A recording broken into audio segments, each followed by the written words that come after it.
You, John Fitzgerald Kennedy, do solemnly swear I, John Fitzgerald Kennedy, do solemnly swear that you will faithfully execute the office of President of the United States that I will faithfully execute the office of President of the United States and will, to the best of your ability, and will, to the best of my ability, preserve, protect, and defend the Constitution of the United States. preserve, protect, and defend the Constitution of the United States. So help you God.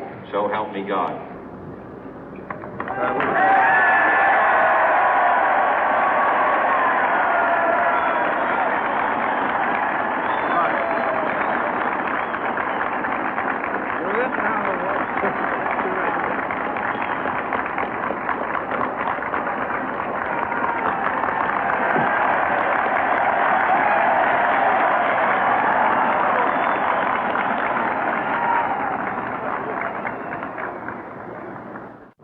Vice President Johnson, Mr. Speaker, Mr. Chief Justice, President Eisenhower, Vice President Nixon, President Truman, Reverend clergy, fellow citizens. We observe today not a victory of party, but a celebration of freedom, symbolizing an end as well as a beginning, signifying renewal as well as change.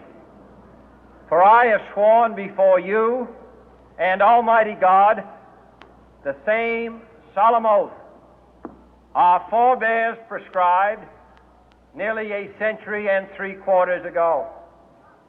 The world is very different now, for man holds in his mortal hands the power to abolish all forms of human poverty and all forms of human life. And yet the same revolutionary beliefs for which our forebears fought are still at issue around the globe. The belief that the rights of man come not from the generosity of the state, but from the hand of God. We dare not forget today that we are the heirs of that first revolution. Let the word go forth from this time and place to friend and foe alike that the torch has been passed to a new generation of Americans born in this century, tempered by war, disciplined by a hard and bitter peace, proud of our ancient heritage, and unwilling to witness or permit the slow undoing of those human rights to which this nation has always been committed and to which we are committed today at home and around the world.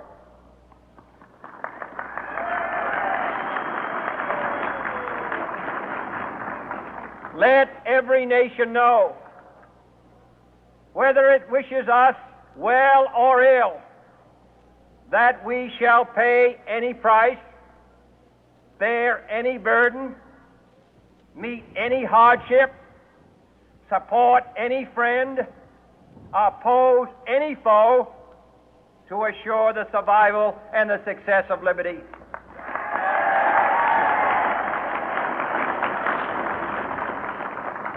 This much we pledge and more. To those old allies whose cultural and spiritual origins we share, we pledge the loyalty of faithful friends. United, there is little we cannot do in a host of cooperative ventures. Divided, there is little we can do, for we dare not meet a powerful challenge at odds and split asunder. To those new states whom we welcome to the ranks of the free, we pledge our word that one form of colonial control shall not have passed away, merely to be replaced by a far more iron tyranny. We shall not always expect to find them supporting our view, but we shall always hope to find them strongly supporting their own freedom, and to remember that in the past, those who foolishly sought power by riding the back of the tiger ended up inside.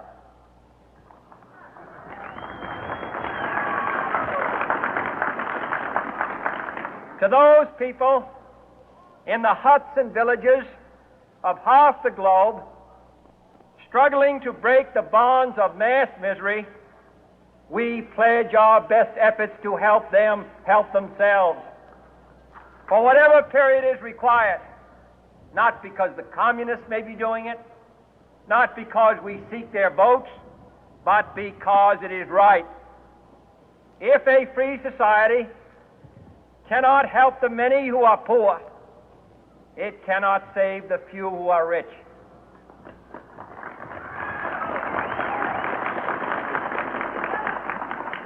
To our sister republics south of our border, we offer a special pledge to convert our good words into good deeds, in a new alliance for progress, to assist free men and free governments in casting off the chains of poverty. But this peaceful revolution of hope cannot become the prey of hostile powers. Let all our neighbors know that we shall join with them to oppose aggression or subversion anywhere in the Americas. And let every other power know that this hemisphere intends to remain the master of its own house.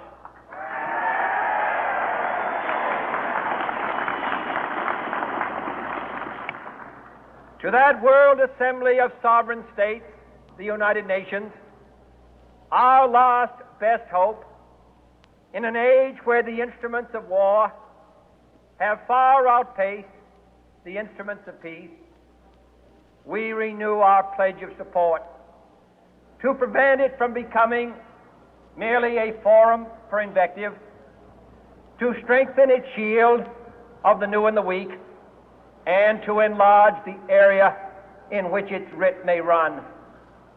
Finally, to those nations who would make themselves our adversary, we offer not a pledge, but a request that both sides begin anew the quest for peace. Before the dark powers of destruction, unleashed by science, engulf all humanity in planned or accidental self-destruction, we dare not tempt them with weakness, for only when our arms are sufficient beyond doubt can we be certain beyond doubt that they will never be employed. But neither can two great and powerful groups of nations take comfort from our present course, both sides overburdened by the cost of modern weapons, both rightly alarmed by the steady spread of the deadly atom, yet both racing to alter that uncertain balance of terror that stays the hand of mankind's final war. So let us begin anew, remembering on both sides that civility is not a sign of weakness, and sincerity is always subject to proof. Let us never negotiate out of fear, but let us never fear to negotiate.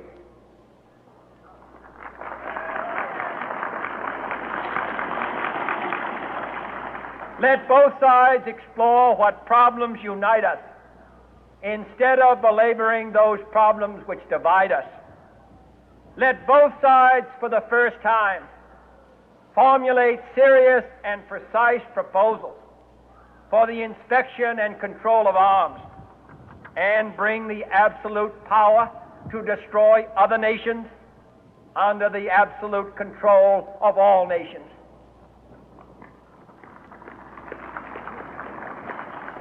Let both sides seek to invoke the wonders of science instead of its terrors.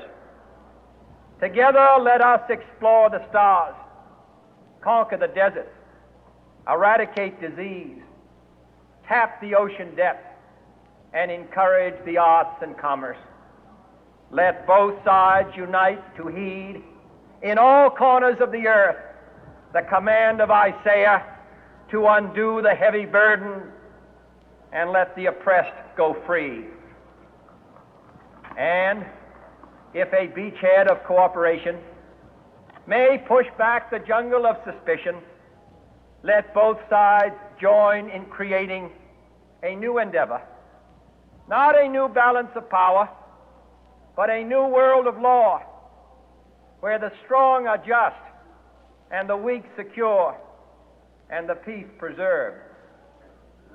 All this will not be finished in the first 100 days, nor will it be finished in the first 1,000 days, nor in the life of this administration, nor even perhaps in our lifetime on this planet.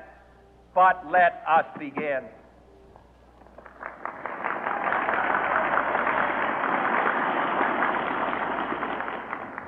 In your hands, my fellow citizens, more than mine, will rest the final success or failure of our course. Since this country was founded, each generation of Americans has been summoned to give testimony to its national loyalty. The graves of young Americans who answered the call to service surround the globe.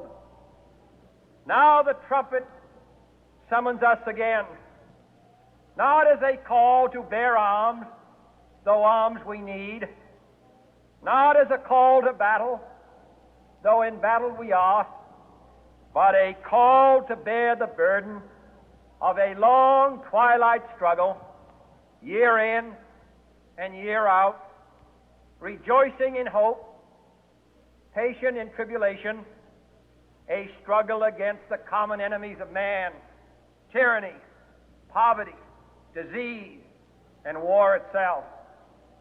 Can we forge against these enemies a grand and global alliance,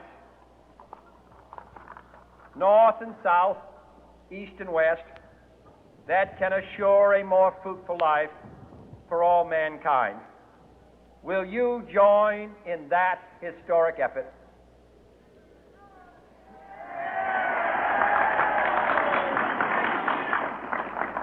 In the long history of the world, only a few generations have been granted the role of defending freedom in its hour of maximum danger. I do not shrink from this responsibility. I welcome it.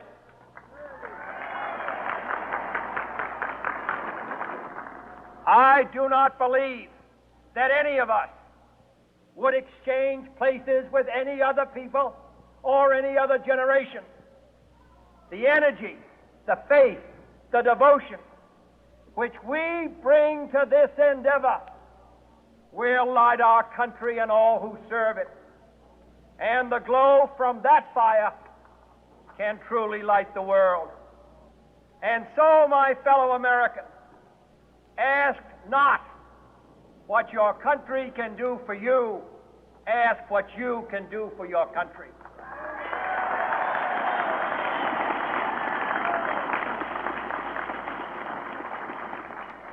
My fellow citizens of the world, ask not what America will do for you, but what together we can do for the freedom of man.